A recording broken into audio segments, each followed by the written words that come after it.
මට ඉතින් හරියට රස්සාවක් එන්නේ නෑ. මගේ පවුල බැලුවා මගේ අම්මයි තාත්තයි පුතයි විතරයි ඉන්නේ මාතේ අත්හැරලා.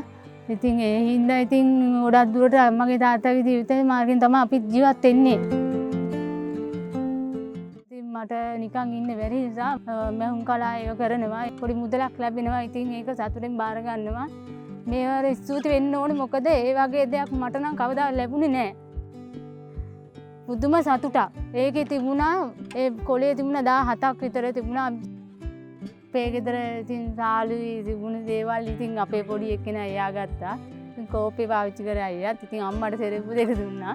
දබ්බේ හේතුයි සබනුයි ඒක පාවිච්චි කරනවානේ. ඉතින් ඒක හැමෝටම ඉතින් පොදුයිනේ. ටෝච් එක තුන වටිනවා. ඇත්තටම ගොඩක් කරන්ට් එක ගියත් නැතත් අපිට ඒ ටෝච් එකෙන් හරි එළියෙන් හරි අපි ඉන්දියාවේ කරුවල නැතුණත්.